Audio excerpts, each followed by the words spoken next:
Boa noite, irmãos, graça e paz. Eu gostaria de convidar os irmãos a pegarem a sua Bíblia. Hoje é um culto de ceia. Nós vamos ter um tempo para nós cearmos. Queria que você abrisse a sua Bíblia no livro de 1 Coríntios, capítulo 10. Eu vou falar bem pouco hoje. Eu quero mostrar algo para os irmãos hoje, antes de nós cearmos. 1 Coríntios, capítulo 10.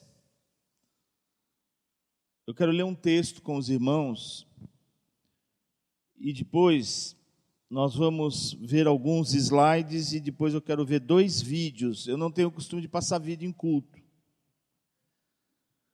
mas nesta noite eu preciso fazer isso. Por 2 razões. Primeiro, porque vamos cear, nos preparar para a ceia. Segundo, do que está acontecendo neste momento no Brasil. E o que está acontecendo no mundo, neste exato momento. As pessoas não têm nem ideia do que está acontecendo exatamente nesta semana que está passando, nesta que vamos entrar, e o que vem pela frente. É como Jesus comentou quando ele estava aqui na terra. Perguntaram para ele quais seriam os sinais da sua vinda, do seu retorno. E ele dizia assim, como nos tempos de Noé, como nos tempos de Sodoma e Gomorra. Então você vai lá na Bíblia e vê como é que era o mundo no tempo antes do dilúvio. E depois você vai lá na cidade de Sodoma e Gomorra e vê como é que o povo vivia antes da exterminação da cidade.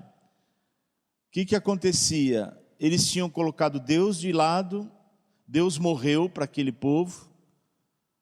Eles só estavam preocupados em comer, beber, casar e dar-se em casamento. Eles não estavam mais preocupados com mais nada. É o que Jesus falou. A minha vinda vai ser exatamente como naqueles dias que eles passaram. Comiam, bebiam, davam-se em casamento. E quando eles perceberam, as coisas aconteceram. Eu falo que, se você checar e vai ver, quem fechou a arca do Noé, a porta estava aberta. O livro aos Hebreus nos ensina que o Noé pregava, ele era o pregoeiro da justiça. E nós sabemos que justiça é sobre salvação, lavar os nossos pecados no sangue do Cordeiro. E Noé era o pregador da justiça da época. E ninguém acreditava no Noé, a turma zombava do Noé. Quantas pessoas zombam hoje de Deus? Quantas pessoas fazem brincadeiras das coisas de Deus? Nas universidades, Deus morreu. Nós temos uma geração de 20 anos que estudou nas universidades, que viraram comunistas. Deus não existe. Então nós estamos vivendo um tempo, eu achava que Jesus voltava em 2017. Se você lembrar do aniversário da igreja, eu estava pregando desde lá. Ele não veio. Se ele não veio, você imagina o que eu preguei em 2018. Se ele não veio em 2018, você imagina o que eu estou pregando agora. E eu digo para você, eu sou professor de escatologia na nossa escola teológica, e eu sou responsável por essa cadeira. A volta de Jesus está mais próxima do que nós podemos imaginar. E eu não prego isso para as pessoas terem medo. Muitas pessoas falam assim, quando você está falando sobre essas coisas, eu tenho medo. A Bíblia diz que não é para ter medo. A Bíblia diz, e se você começar a ler o primeiro capítulo do livro do Apocalipse, diz assim, bem-aventurado aquele que lê e guarda as coisas que estão escritas nesse livro. Então, nós precisamos estar preparados, irmãos. E como é dia de ceia, um dia que nós temos que refletir muitas coisas sobre a nossa vida, eu quero aproveitar e vou juntar as 2 coisas com você. De manhã nós tivemos muitas coisas acontecendo, nós não tivemos um tempo tão bom como nós podemos ter agora, e vamos ter em nome de Jesus. Já louvamos ao Senhor, já adoramos, já prestamos culto a Ele através das nossas ofertas, para que a casa dele sempre esteja aberta até o dia do arrebatamento. Quando nós formos embora, irmãos, e esse tempo está muito próximo, vai ficar tudo aqui na terra. Nossa casa, nossos bens, nossa fábrica, nossa poupança, nossos investimentos, nossas ações, vão ficar tudo aqui. A Bíblia diz que é para a gente aproveitar o que Deus nos dá a cada dia com a nossa família, com os nossos filhos, com a nossa esposa, ter tempo de alegria, de comunhão. Isso é que é vida gostosa, não é? As pessoas não têm noção do que é vida boa, e a Bíblia ensina todas essas coisas para nós. Então eu quero ler com você 1 Coríntios capítulo 10, antes de entrar nos slides que eu quero te mostrar, e vai lá no versículo 14, e o apóstolo Paulo está ensinando algumas coisas importantes para nós aqui. Ele estava falando com a igreja de Corinto, que serve para nós também. Nós também somos parte da igreja dele. Então, se ele estava orientando a igreja de Corinto em algumas coisas erradas, vale para nós também. E ele diz assim no versículo 14: portanto, meus amados, fugi da idolatria. E se você vai ver no original essa palavra idolatria, ele está dizendo assim: fugir dos cultos e dos banquetes aos ídolos. Quanta gente que vai em cultos e banquetes de ídolos e também vai à igreja.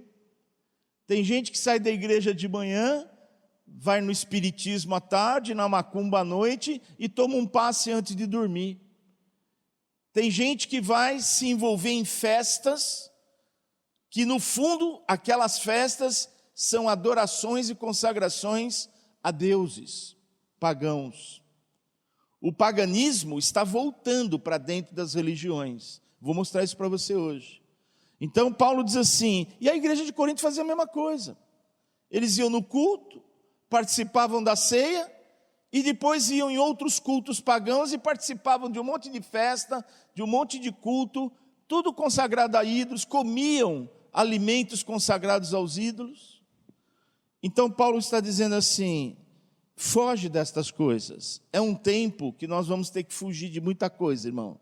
Para nós preservarmos a nossa fé e a nossa salvação, nós vamos ter que fugir de muitas coisas nesses dias que nós estamos vivendo. O versículo 15 diz assim, falo como a criteriosos, julgai vós mesmos o que digo. Nós temos que ser criteriosos nas coisas que nós fazemos. O versículo 16 diz assim, porventura, o cálice da bênção que abençoamos, não é a comunhão do sangue de Cristo? Daqui a pouco os nossos presbíteros vão estar orando por aqueles cálices e vão abençoar. E o apóstolo Paulo está dizendo assim, porventura, o cálice da bênção que abençoamos não é a comunhão do sangue de Cristo? O que é comunhão? Comunhão significa ter coisas em comum. Eu e Cristo somos um, Cristo e eu somos um. É isso que ele está dizendo. E ele diz assim, e ele está fazendo uma pergunta no capítulo 16. Esse é o estilo de Paulo. Ele pergunta e ele mesmo responde. Então ele diz, porventura o cálice da bênção que abençoamos não é a comunhão do sangue de Cristo? O pão que partimos não é a comunhão do corpo de Cristo? Então, o que nós vamos participar hoje aqui, como fazemos todos os meses, para trazer a nossa memória e a gente nunca esquecer, é que nós e Cristo temos coisas em comum. O que é dele é meu, e o que é meu é dele. Isso é comunhão. Você casou com comunhão de bens? Quando nós vamos casar, muitas vezes o cartorário pergunta assim, é com comunhão de bens? Não, não é com comunhão de bens. Então a comunhão de bens é coisas em comum. O que é meu é seu, e o que é seu é meu. Deus chamou a gente para uma vida de comunhão. Quando você pegar esse cálice hoje, quando você pegar esse pão, é para te lembrar, e é para me lembrar, que nós temos um pacto com o Senhor de intimidade, de comunhão.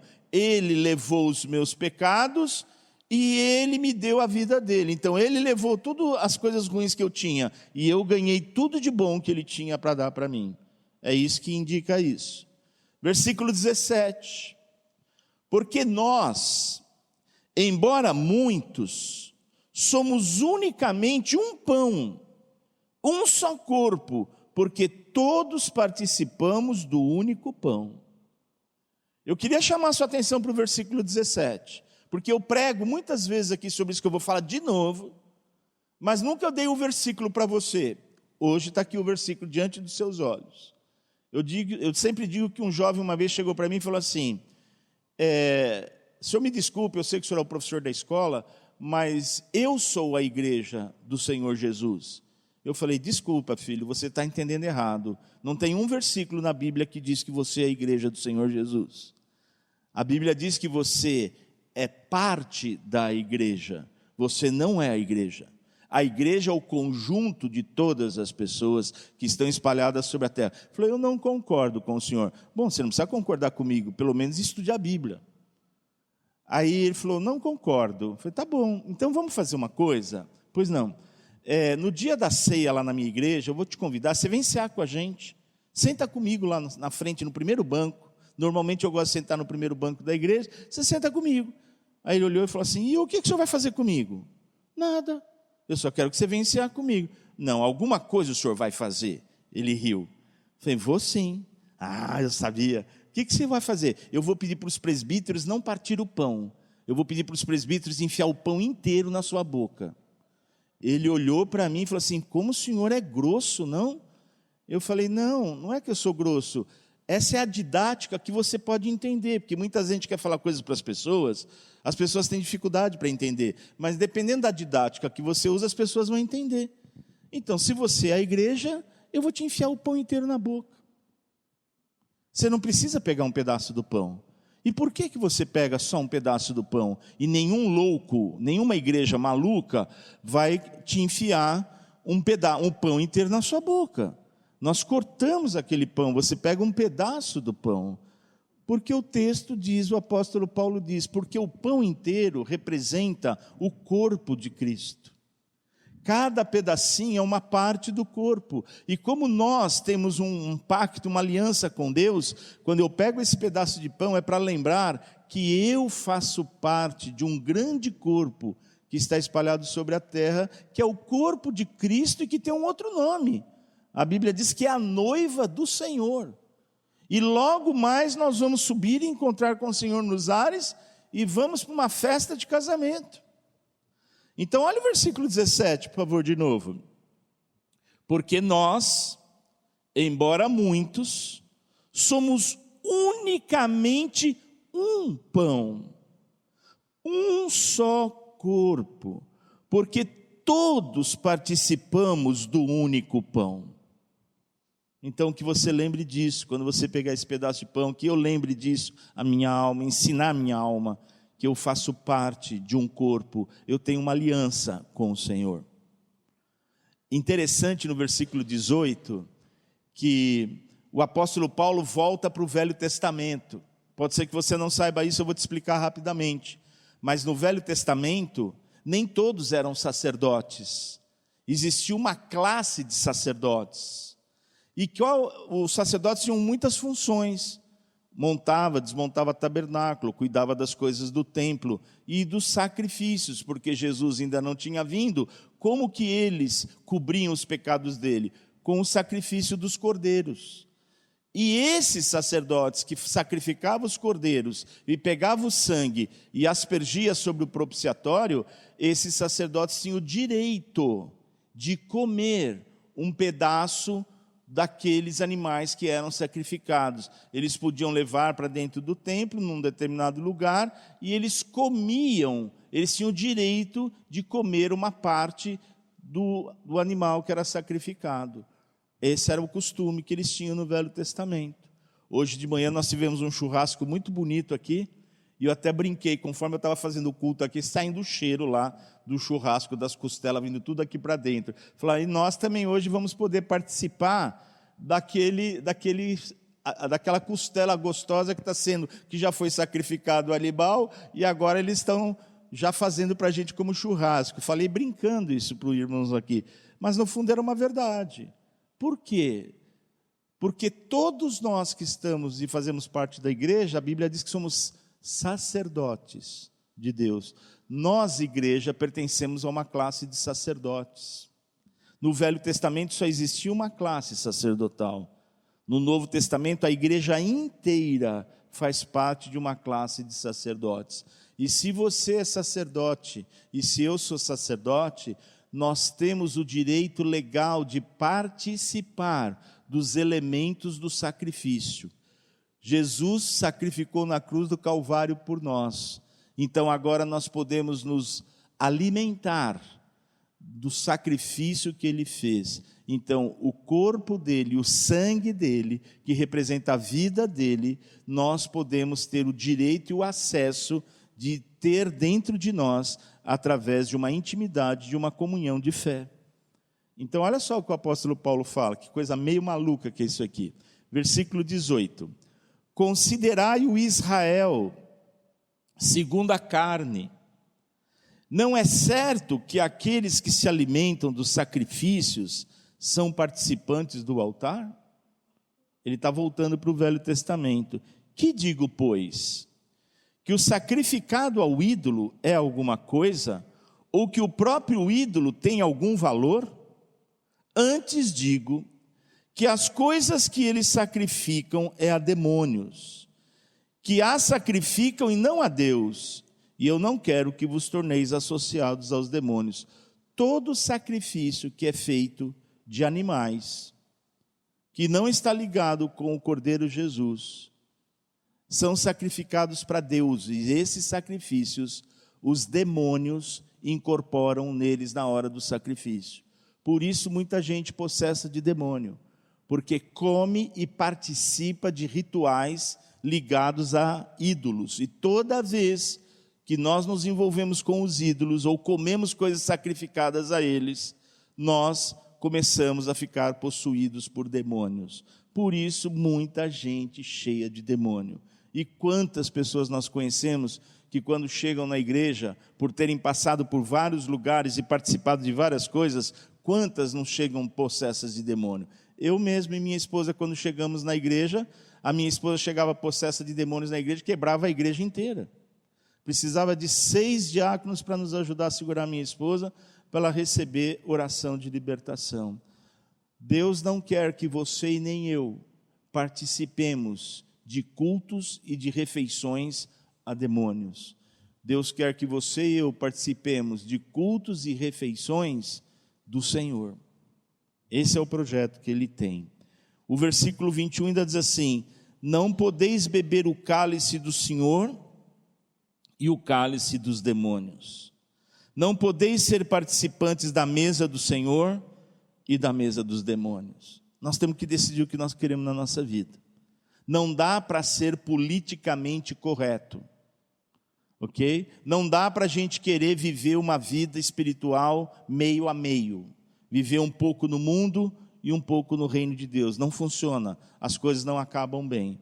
Então o apóstolo Paulo está ensinando para a gente assim: define o que você quer ser. E ele fala isso mais na frente também: examine-se de uma outra forma. Examine-se cada um a si mesmo. Eu não posso examinar você, você não pode me examinar. Quem pode examinar é você mesmo. Por isso que Paulo diz um pouquinho mais na frente: toda vez que vocês sentarem para cear, examine-se a vocês mesmos. Vê se tem alguma coisa errada. Porque se tiver alguma coisa errada, agora é a hora de acertar as coisas. Antes de você e eu pegarmos aquele cálice e aquele pão.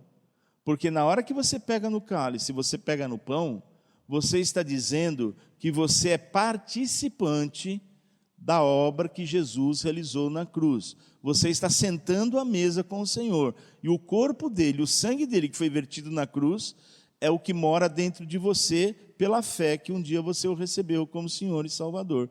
Agora, se você participa da mesa dele, e se eu participo da mesa dele, e ao mesmo tempo nós estamos participando de outras mesas, não vai dar certo. E é o que Paulo fala lá na frente. Aqui ele fala de um outro jeito para a igreja, mas Paulo diz um pouquinho mais na frente para a mesma igreja: é por isso que entre vós tem muitos que estão doentes, tem muitos que estão morrendo prematuramente, e tem muitos que a vida não prospera. Anda na igreja, anda na igreja, anda na igreja e nada prospera. Alguma coisa está errada. E pode ser que uma das coisas que pode estar errado conosco é que a gente está sentando em mesas diferentes.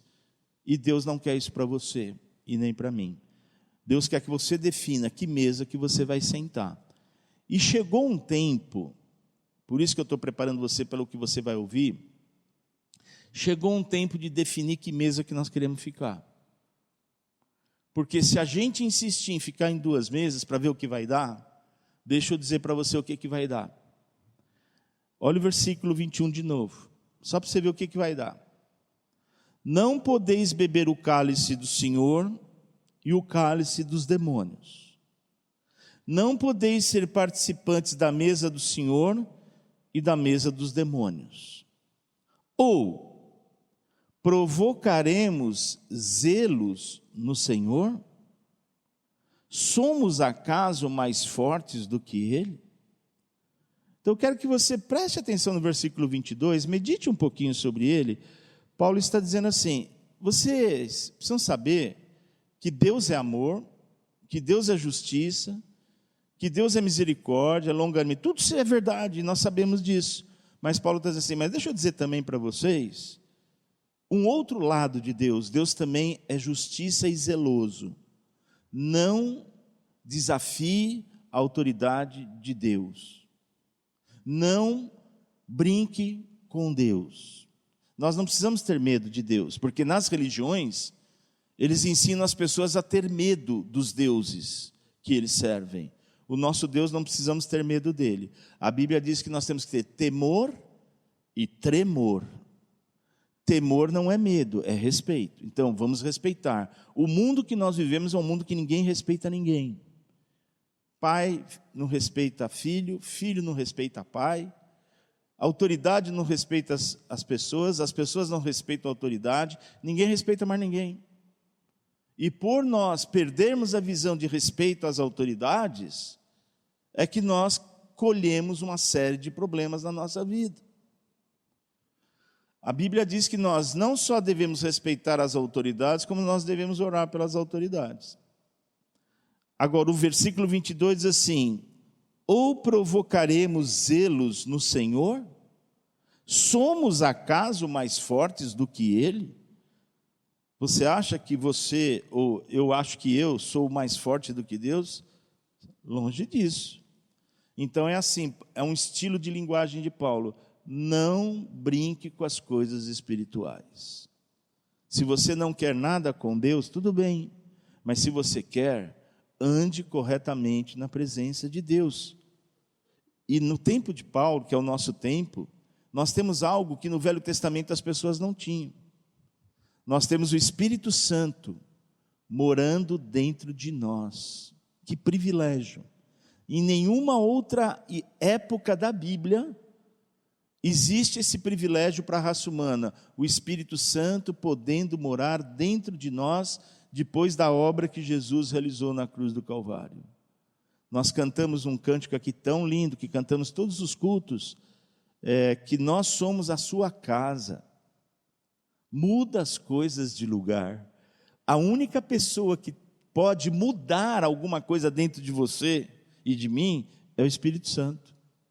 Mas o Espírito Santo é educado, ele só vai mudar se você deixar.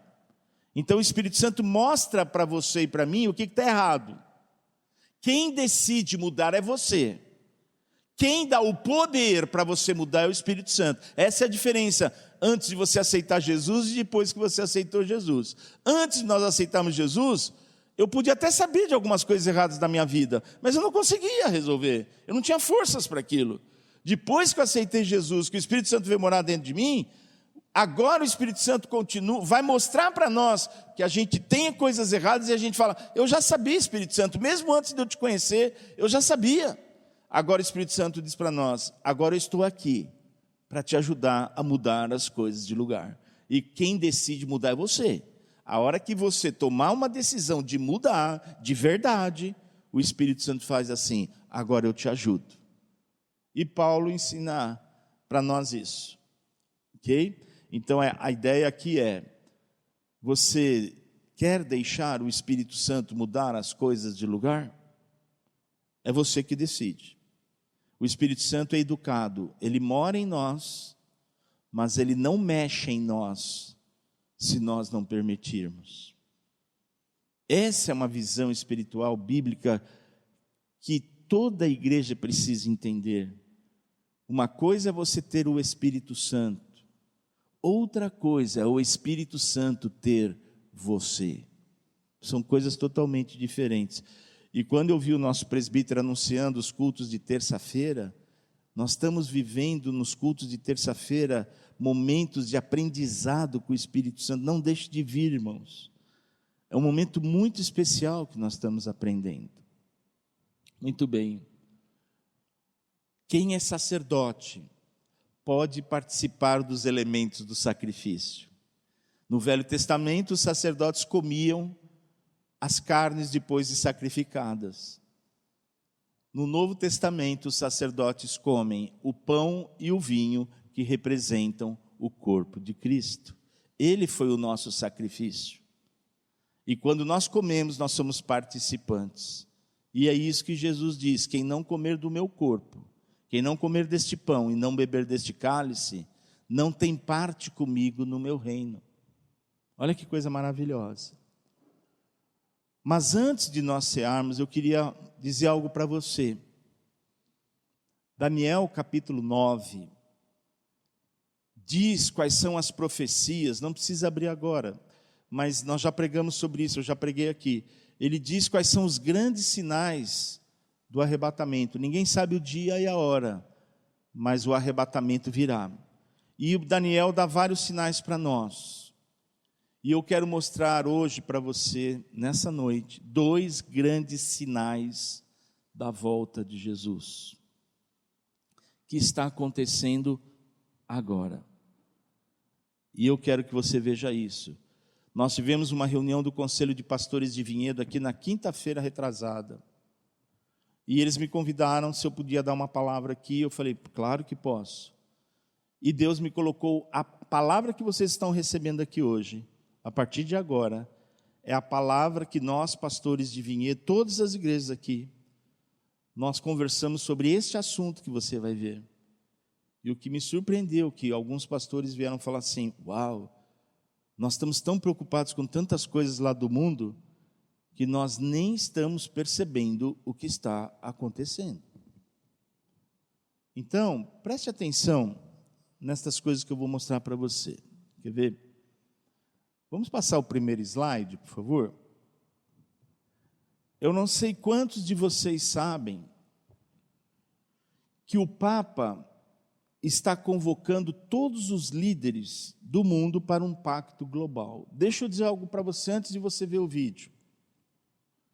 Eu não vim aqui fazer política, eu não vim aqui falar mal de nenhuma religião, eu não vim aqui fazer nenhum proselitismo religioso e nem político. Eu vim aqui pelas coisas que você vai ver, para você não ficar chocado com o que você vai ver. As coisas que você vai ver está saindo de dentro destas pessoas que você vai ver. Se você não entender isso que está acontecendo aqui, você não entende o que está acontecendo no mundo. Então eu não posso dormir, ir para minha casa e pôr a cabeça no travesseiro, sabendo que vocês não sabem o que eu sei hoje. Hoje de manhã eu falei isso na igreja, falei para todos os pastores de Vinhedo, e isso está na internet lá, debaixo de suas barbas. Mas como a gente está muito preocupado com tantas coisas, nem estão prestando atenção nessas coisas. Dá uma olhadinha na volta na internet, você vai ver um monte de coisa que eu vou falar aqui hoje para você. Ok? Então a primeira coisa que eu queria que você soubesse, e muitos cardeais estão contra o Papa. A Igreja Católica, escreve o que eu vou te falar agora aqui, a Igreja Católica Romana nunca mais vai ser a mesma, a partir desta semana. A Igreja Católica Romana está se destruindo, e eu vou mostrar para você. As igrejas mundiais estão se destruindo. A globalização das religiões chegou. Nós vamos viver um tempo de que muitas igrejas vão se reunir em torno de cultos a demônios. E isso vai se cumprindo o Apocalipse do surgimento de um grande falso profeta que vai reunir todas as religiões e vai ter o controle do mundo espiritual na terra. E quando isso acontece, a igreja sobe. Então, se estas coisas estão acontecendo, então se prepare que o arrebatamento chegou. E eu quero te mostrar esses slides. Primeiro que eu queria te mostrar é, Papa convoca líderes para um pacto global. Quantos que estão sentados aqui, digam para mim se você sabe qual é o dia que o Papa marcou para um encontro de todos os líderes mundiais e dos grandes poderes mundiais se reunirem com ele para fazer um pacto global. Provavelmente nenhum de vocês sabe que data que é essa, porque vocês estão fazendo as coisas que é normais das suas atividades. Eu vou mostrar para você. Ok? Deixa eu te mostrar o segundo slide, por favor. Para você entender o vídeo que você vai assistir comigo, eu preciso recordar algumas coisas rápidas com você. Você vai ver a palavra encíclico, ou encíclica. O que significa uma palavra encíclica? Então está ali, se você não enxerga, eu leio para você. É uma carta que o Papa envia a todos os bispos de determinada região para dar conhecimento do seu pensamento sobre pontos de fé, de moral, do culto e da disciplina ou sobre outros aspectos relativos ao governo da igreja. Todo Papa, quando ele assume o papado, ele edita uma encíclica. Esse Papa que está aí editou uma encíclica. O próximo slide que eu vou mostrar para você é a encíclica do Papa que nós estamos vivendo. E esta encíclica, pode passar o próximo, por favor? Essa encíclica foi escrita em 18 de junho de 2015. Vou ler para você o que está aqui. Isso aqui você pega no Google. O nome da encíclica do Papa atual chama-se Laudato Si. O que significa a encíclica Laudato Si? Louvado sejas. Então, quando o Papa assumiu, ele emitiu um documento de várias páginas chamado Laudato Si, louvado seja. E olha o que está escrito ali. Num dos itens está assim: sobre o cuidado da casa comum. É uma encíclica do Papa Francisco, no qual o Papa critica o consumismo e o desenvolvimento irresponsável e faz um apelo à mudança e à unificação global das ações para combater a degradação ambiental e as alterações climáticas. A encíclica foi publicada oficialmente em 18 de junho de 2015. Aí você vai falar, puxa, 18 de junho de 2015, já passou, o que você está fazendo? Espera um pouquinho para você ver. Mediante grandes interesses das comunidades religiosas, ambientais, científicas, internacionais, dos líderes empresariais e dos meios de comunicação. Ok? Então está aí a encíclica Laudato Si. E agora vamos assistir um vídeo. Eu vou pedir para os irmãos da mesa, conforme o vídeo vai abrir, se eles podem arrumar bem o som, para que as pessoas possam ouvir direitinho. Se você perder alguma coisa, está sendo tudo gravado, mais 2 dias, segunda e terça, nós vamos editar. Lá pela quarta-feira, tudo que está falando aqui vai estar lá no YouTube, você pode pegar e mandar para quantas pessoas você quiser a palavra dessa noite. Então, preste atenção nesse vídeo que você vai assistir, por favor. Amigos, sou o pastor do Bachelor. Já faz um tempo desde a nossa última atualização profética. Mas algo aconteceu nessa semana que eu acho que deveria chamar a atenção da maioria das pessoas, especialmente os protestantes. Eu não sei se você está consciente do que o Papa fez na quinta-feira, 12 de setembro. Ele fez um vídeo especial, onde ele marca uma data para estabelecer um pacto global com os líderes do mundo para reeducar os jovens do mundo. Isso também foi apresentado pelo Vaticano de forma escrita e também pelo Papa lendo isso em um vídeo. E a data é 14 de maio de 2020, onde ele está chamando os líderes do mundo para irem lá. Bem, vamos assistir o vídeo e você poderá vê-lo na sua tela. Queridos irmãos e irmãs, em meu encíclico Laudato Si, já tenho que pausar. A primeira coisa que ele faz quando apresenta o seu vídeo é que ele referencia o seu encíclico chamado Laudato Si, escrito em 2015. Este foi o encíclico do Papa sobre o meio ambiente.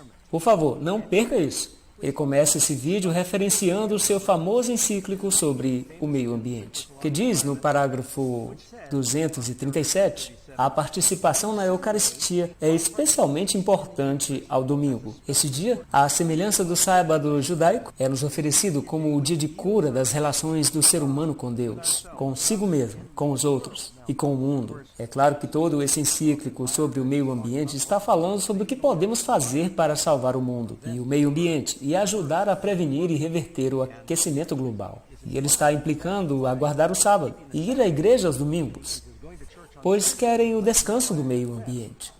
Deixe-me ler aqui. O domingo é o dia da ressurreição, o primeiro dia da nova criação, que tem as suas primícias na humanidade ressuscitada do Senhor, garantia da transfiguração final de toda a realidade criada. Além disso, este dia anuncia o descanso eterno do homem em Deus. A lei do repouso semanal impunha abster-se do trabalho no sétimo dia. Ele concorda que é o sétimo dia, para que descansem o teu boi e o teu jumento e tomem fôlego, o filho da tua serva e o estrangeiro residente. O repouso é uma ampliação do olhar, que permite voltar a reconhecer os direitos dos outros. Então ele está basicamente dizendo que por descansar, as pessoas, animais e o meio ambiente vão contribuir em salvar o meio ambiente. Então não perca o ponto de que ele começa os seus comentários referenciando o seu encíclico sobre lidar com o meio ambiente. Convido todos para cooperar em cuidar da nossa casa comum. Ele está chamando todos para cuidar da nossa casa comum. Casa comune. Lar comum, se referindo ao mundo. Para entenderem a urgência, urgente quer dizer urgente, isso é, urgente. É uma emergência. Do desafio que nós enfrentamos, nós temos que focar na educação, que abre as mentes e corações para uma compreensão mais ampla e mais profunda da realidade. Nós precisamos de um pacto global na educação. Nós precisamos de um pacto global na educação. O mundo precisa ser reeducado. E precisamos que os líderes do mundo se unam e assinem esse pacto. E o pacto, é claro, é um contrato de empresa de promessa de pacto. Então ele está chamando todos para se unirem, mas eu me pergunto quem que vai escrever o contrato. Eu suponho que vai ser produzido pelo Vaticano. Quer que todos concordem que precisamos reeducar o mundo em saber o que devemos fazer para salvar o meio ambiente, destinado a desenvolver uma solidariedade universal e um novo humanismo. Então, eu desejo aprovar um evento global. Então, ele diz que vai promover esse evento global, que vai criar uma nova solidariedade universal. E solidariedade quer dizer unidade. E esse tem sido o seu mantra durante o seu papado. E um novo humanismo. E você se pergunta, o que o novo humanismo quer dizer? A igreja hesita em falar sobre o ponto de vista humanista, porque os cristãos não têm o ponto de vista humanista. Temos a visão cristã, que acontecerá no dia 14 de maio de 2020. Então ele está dando a data, que acontecerá no dia 14 de maio de 2020. Ele está convidando todos a irem a Roma. Ainda não está claro se isso vai ocorrer no Vaticano. O Vaticano pode não ser grande o suficiente para acomodar o encontro. O que eles devem estar esperando saber quantos e quais dos líderes mundiais que irão responder a esse convite, em concordar em uma nova educação, em um momento de extrema fragmentação e de extrema confrontação. Tive o sonho de unir os nossos esforços e criar uma aliança educacional e formar indivíduos maduros que serão capazes de viver na sociedade e para a sociedade. Ele está dizendo que estamos vivendo em um tempo com grande fragmentação, com grande divisão. Então, precisamos de pessoas maduras. Então, ele está dizendo que aqueles que vierem são os maduros que vão concordar. E é o único jeito em que podemos salvar o mundo, em se unindo. Cada mudança está chamando para um processo educativo. Não podemos criar a mudança sem se educar para essa mudança. Eu não posso discordar com o que ele está dizendo aqui, de que se você quer mudar, você precisa se educar para mudar. Não deveria nos surpreender de que o Papa, que é um jesuíta, está falando da importância para se educar para uma mudança. E a inquilina primária dos jesuítas é a educação. E eles operam instituições jesuítas ao redor do mundo. Eles sabem quão importante é treinar e informar. Eu iria usar a palavra lavagem cerebral. As pessoas, para como elas pensam. O provérbio africano diz que é necessário uma vila inteira para educar uma criança. E nós precisamos criar essa vila. Ele citou de um ditado familiar de que é necessário uma vila inteira para educar uma criança. Usado por Hillary Clinton, antes e durante a sua campanha. E parece bonito, porque a palavra vila não quer dizer cidade, ou nação, ou país, ou qualquer poder político. Quer dizer um lar. Então ele está dizendo olhar para o mundo como uma vila. Precisamos nos unir como os líderes da vila, treinar as crianças da vila. E é claro que ele está falando de programar as crianças do mundo. É disso que se trata. Todos juntos, nós podemos formar jovens e construir um futuro melhor. Em primeiro lugar, o solo deve estar limpo de discriminação. Como eu citei no documento que eu recentemente assinei, o grande imã de Al-Azhar em Abu Dhabi. Eu não sei se você percebeu isso, mas esse é o único indivíduo que ele cita no vídeo inteiro. E surpreendentemente é o grande imã de Abu Dhabi Al-Azhar. Em fevereiro, o Papa fez uma viagem sem precedente. A primeira vez que um Papa vai para a Arábia Saudita. Que a Arábia Saudita é onde Muhammad nasceu e é a fortaleza do islamismo.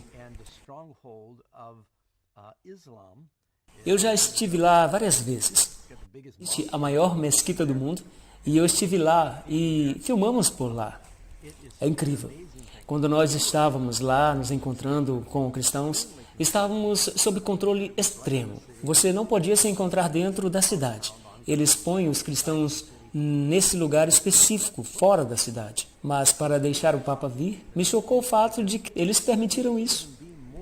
Deve existir mais pessoas que moram fora de Abu Dhabi, mas que trabalham lá, muitos sendo filipinos e católicos. E existem mais de 1 milhão de católicos nesse país islâmico. E milhares deles vieram quando o Papa foi para lá, juntamente com o grande imã, e eles se abraçaram e abraçou o rei. Ele foi bem recebido, colocaram o tapete vermelho para ele, e você se pergunta, o que está acontecendo aqui? Eu já disse isso em outros vídeos. Não perca o ponto de que você tem o rei do norte e o rei do sul. As principais religiões do mundo são o cristianismo, com 2,2 bilhões de pessoas, e o islamismo, com 1,7 bilhões de pessoas. E disse que é tão importante que nós tenhamos um documento de união entre essas duas religiões e poderes mundiais para que tenhamos paz e harmonia. Essa é a razão pela qual eu acho que ele mencionou isso. Esse documento está falando sobre respeitar as liberdades de religiões diferentes. Outro motivo pela qual a Arábia Saudita pode ser tão relevante agora nos planos das profecias é que 2 dias atrás, o Irã bombardeou os campos de óleo da Arábia Saudita, nos quais tem a capacidade de acelerar as tensões no Oriente Médio. Eu acho que é por isso que o Papa mencionou isso. Nós precisamos achar um meio para essa vila, para insinuar toda a consciência de o que une as pessoas e todos os aspectos de uma pessoa, os estudos do dia a dia, gerações, professores e estudantes, a família e a sociedade civil, com os seus intelectos científicos, as dimensões de negócios e de caridades. Ele está chamando líderes religiosos para se unirem a ele em todos os aspectos diferentes da vida. Falou desde a economia, ele tinha que mencionar isso, a educação, esportes, esse tipo de sociedades deve vir. E devem ser líderes em seus departamentos, e eles podem aplicar, mas tem que ser aceito pelo Vaticano para poder ir. Então ele está juntando o que vai ser a decisão de quem é quem dos líderes que vai dizer. Nós precisamos desse pacto global para reeducar os jovens do mundo. E eles estão esperando mudar os pensamentos das gerações. Precisamos ter certeza de que nessa vila a convergência leve a uma aliança entre os habitantes da terra e a nossa casa comum. Então vamos construir uma aliança entre os habitantes da terra e a nossa casa comum, o mundo. Isso tudo soa muito bom.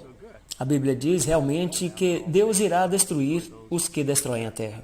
E Ele quer que sejamos sensíveis para cuidar do jardim que Ele plantou. O homem foi originalmente intencionado para ser o administrador do jardim de Deus no Éden. Então, eu acho tudo isso muito bom. Mas eu acho que você precisa ler por entre as linhas, sabendo o que está acontecendo nas profecias bíblicas.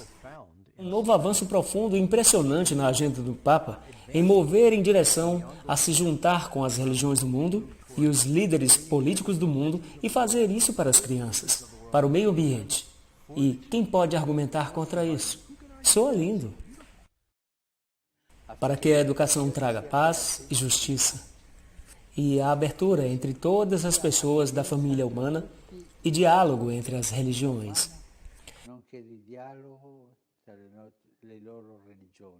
Eu não sei se você entendeu essa última citação em que ele disse que todas as pessoas do mundo, de todas as religiões. Isso parece com Apocalipse 13, onde diz que ele chama a nós todos, pequenos e grandes, ricos e pobres, livre ou escravo. E ele só incluiu isso na última frase. Uma vila universal. Uma vila universal. Que jeito bonito de dizer uma lei global. As pessoas a pensar e a adorar de um certo modo.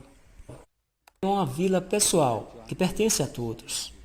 Devemos basear processos educacionais na consciência de que o mundo está profundamente interligado e que nós precisamos achar outros meios de visualizar a economia, política, desenvolvimento e progresso. Agora aqui ele está falando que o mundo está interligado. Nós precisamos achar meios de gerenciar a nossa economia. O que ele quer dizer é que precisamos compartilhar as riquezas ao redor, que inclui o mundo em massa, o que eu gostaria de ouvir. Mas, novamente, ele inclui a política, as nações do mundo, a economia do mundo. Tudo precisa ser incluído nesse pacto global. Devemos ter a coragem para treinar indivíduos que estão prontos para se oferecerem no serviço da comunidade.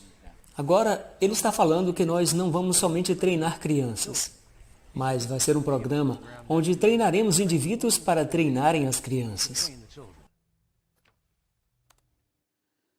Por essa razão, eu estou ansioso para te encontrar em Roma, para promovermos juntos essa aliança educacional. Como você poderia rejeitar um convite do Papa? Ele está convidando os líderes do mundo para vir. Ele diz, eu quero te encontrar em Roma, para que possamos promover essa aliança educacional global no mundo. Eu me junto a vocês e faço um apelo para todas as personalidades públicas. Agora ele está dizendo, não estou somente enviando um convite pessoal para os líderes públicos do mundo. Eu quero que você se una a mim em apelar a eles a participarem disso. Então ele está indo para as pessoas e dizendo, vocês digam aos seus líderes, líderes políticos, de negócios, de economia e até mesmo personalidades esportivas, todos que tiverem influência para serem encorajados pelo povo, para irem ao encontro. Eles irão assinar um pacto global. Pode ser inocente, mas te faz questionar, e os meus cabelos se arrepiam. Os que já estão envolvidos no setor delicado de educar as gerações futuras. Eu estou confidente de que eles não irão voltar atrás. Vamos educar gerações futuras que não irão voltar atrás. Foi o que ele disse. Vamos buscar soluções juntos e empreender processos de mudanças, sem medo. Eu acho interessante que ele disse, iremos nos unir e procurar soluções. Você pode ter quase certeza, quando eles chegarem, já vai haver algo escrito. Tipicamente é a lei da vida. Mas quem que marca a data para a reunião? Quem marca a agenda para a reunião? Quem marca o lugar para a reunião é quem vai conduzir a reunião. Então, não há dúvidas de quem está no comando da reunião. Eu convido cada um de vocês a estar comprometido a essa aliança, fazendo uma aliança. Nossa reunião irá acontecer no dia 14 de maio de 2020 em Roma. E já te saúdo e te abençoo. Obrigado.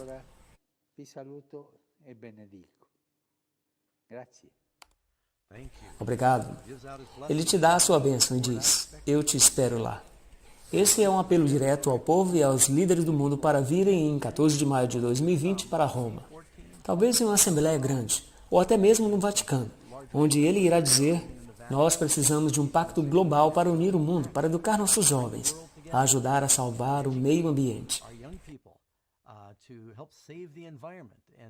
E podemos fazer coisas reais. E ele começa a referenciar o seu encíclico sobre o meio ambiente, onde ele cita especificamente o sábado, entre outras coisas. Amigos, eu não poderia deixar isso passar sem falar nada a respeito. Tenho algo mais que estava no artigo sobre isso, que foi publicado pelo Vaticano, e diz: nós estamos convidando organizações internacionais.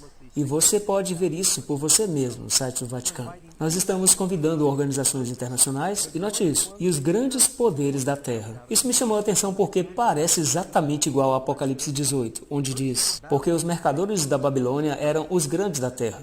É o que diz a Bíblia. Porque todas as nações foram enganadas pelas feitiçarias de Satanás. Talvez eu seja o único que ache que deveríamos manter nossos olhos bem abertos. Será interessante de ver quantos líderes protestantes e educadores irão responder a este convite e dizer: pode contar comigo.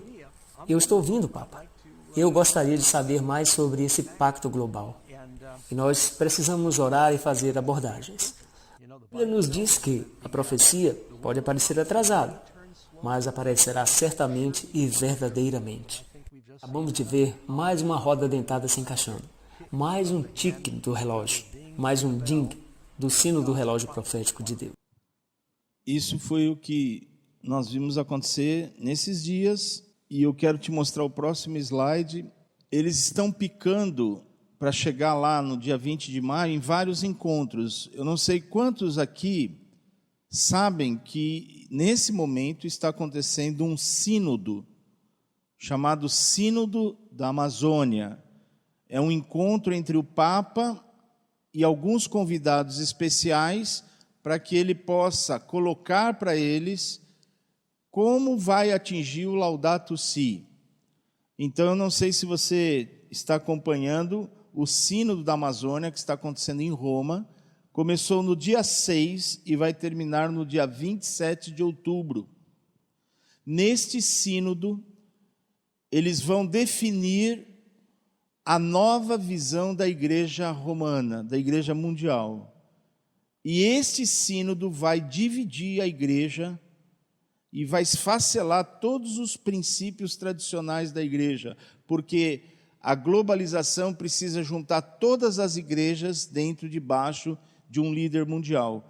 E o Papa está tomando a frente de preparar a unificação de todas essas igrejas. Então, o que você vai ouvir, porque nós vivemos dentro de uma cidade católica, Vinhedo. Nossas famílias, muitos ainda estão lá dentro da igreja. Você vai ver a maior parte dos católicos sinceros, desesperados, e vão procurar a gente, para a gente poder orientá-los em algumas coisas que você vai ver. Eu peguei um depoimento de um professor da Igreja Católica, que está aí no vídeo. Você tem vários vídeos dele, se você quiser ouvir hoje à noite, mas eu peguei um, que eu acompanho bastante, da televisão Nossa Senhora de Fátima. Eu vou pôr para você ouvir o que ele está falando sobre esse sínodo da Amazônia. Claro que você vai receber muitas informações, mas eu gostaria depois, você vai para o YouTube, pega a nossa palestra, essa que eu estou fazendo hoje à noite aqui, essa pregação, assiste várias vezes esse vídeo para você ver, ou senão você vai no vídeo original para você ver.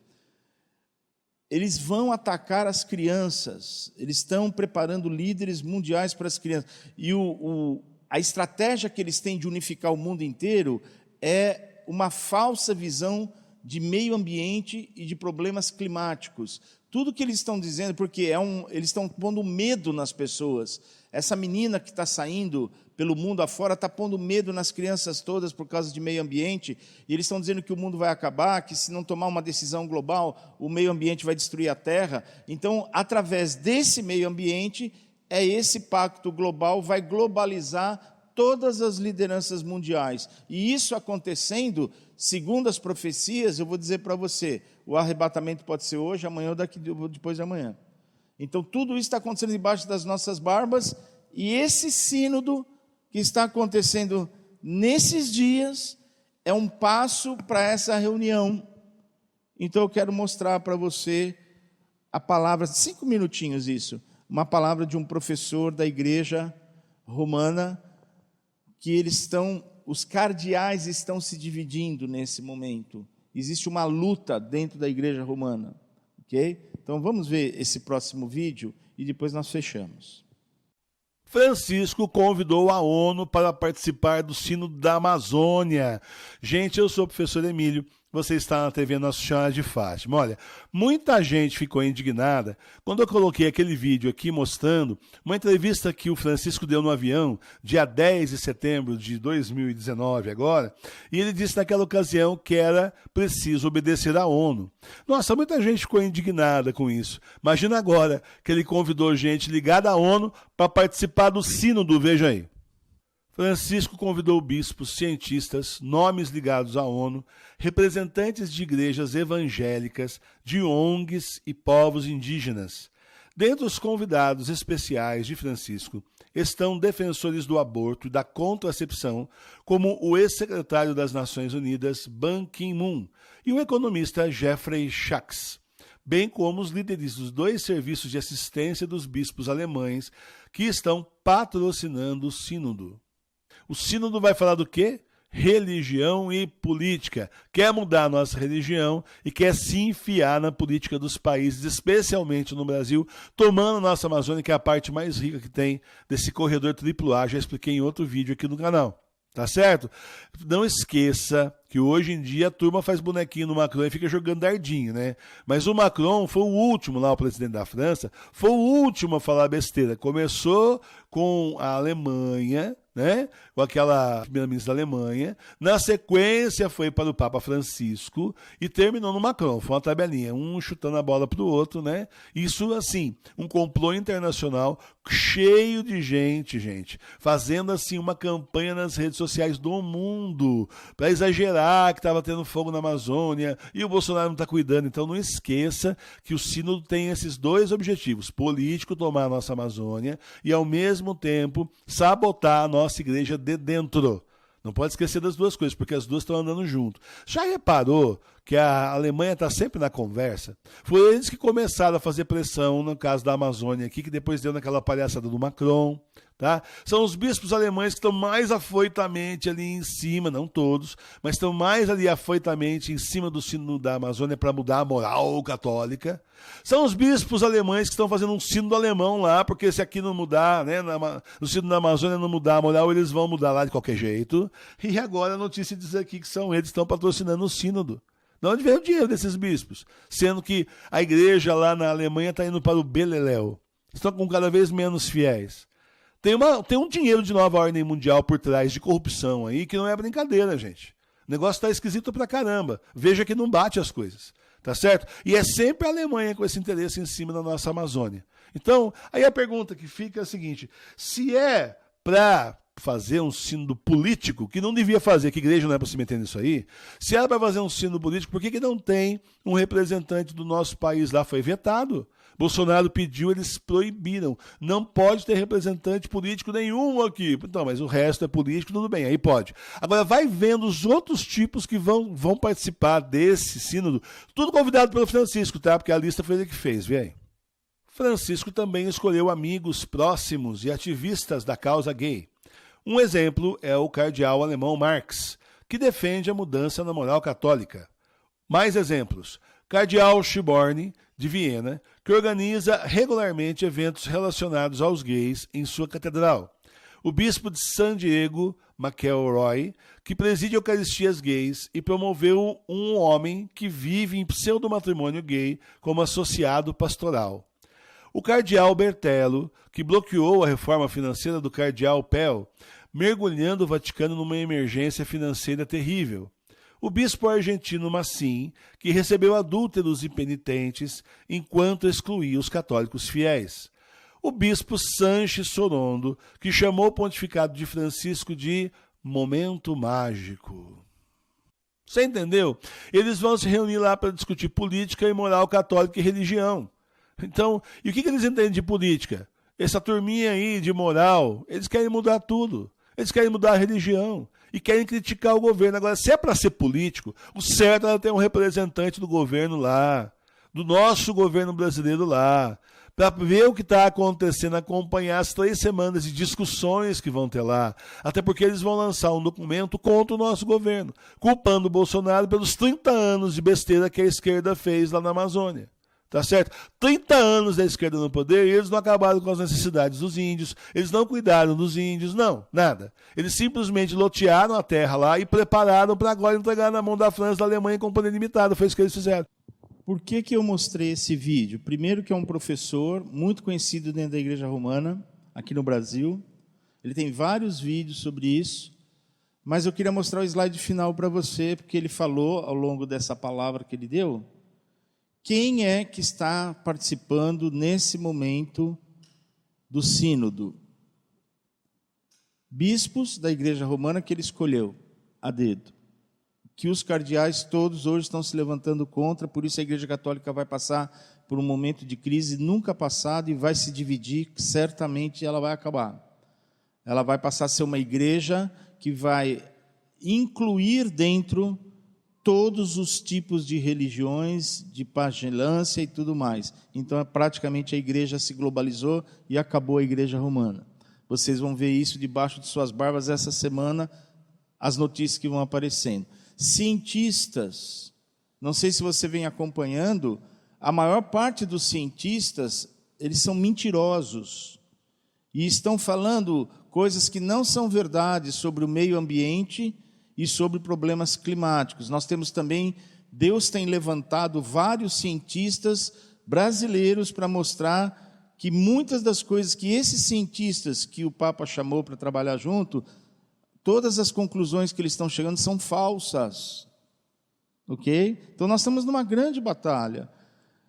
E ele convidou a ONU. Eu tenho pregado aqui, desde o dia que a ONU foi fundada, ela odeia os cristãos e os judeus. A ONU sempre foi anti-judaica e anticristã, porque a ONU é que vai abençoar a chegada do anticristo e do falso profeta, ok? Ele convidou a ONU para fazer parte, mas o que me chamou a atenção para entrar nessa questão é que tem muito pastor evangélico e muito líder evangélico nesse momento participando do Sínodo da Amazônia, e muitos pastores que nós vimos pregar nos púlpitos, homens que nós sabíamos que eram usados poderosamente por Deus, hoje estão pregando uma unidade falsa entre as igrejas e as religiões, e nós vamos ser convidados para isso. Então, eu tenho preparado os pastores do nosso ministério, de outros lugares onde Deus tem me levado, nós não vamos fazer parte desta falsa igreja. E muitos pastores que você vai ficar abismado dos nomes que estão aparecendo aí. E lá estão eles envolvidos e se preparando para ir para o evento de Roma de 14 de maio de 2020. E ONGs e índios. Eu não sei se você acompanha o governo, quando o nosso presidente Fernando Henrique Cardoso, antes de sair do governo, uma das últimas ações dele foi abrir ONGs para o Brasil. Nós mesmo tivemos uma ONG, eu fechei a ONG que nós tínhamos, mas a maior parte das ONGs estão localizadas na Amazônia, um lugar que não tem ninguém para trabalhar, a única coisa que tem é índio, e as ONGs do mundo inteiro vieram para cá e se envolveram com os índios, porque é muito mais fácil você tomar posse de coisas de índio do que tomar posse de um governo soberano com seus exércitos.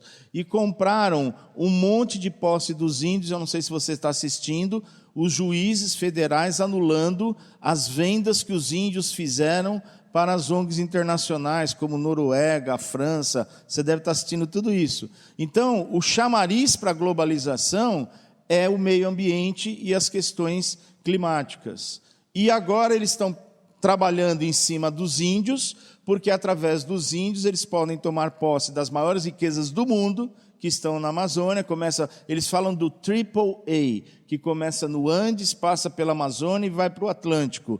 Então eles estão através dessa pagelança toda que eles vão fazer agora, e vocês vão ver essa semana as aprovações do sínodo, que agora os índios podem fazer as missas e podem realizar todos os eventos católicos romanos. Então, a igreja praticamente está destruída da sua fé, e isso vai gerar uma divisão, mas ao mesmo tempo abre as portas para a globalização da fé.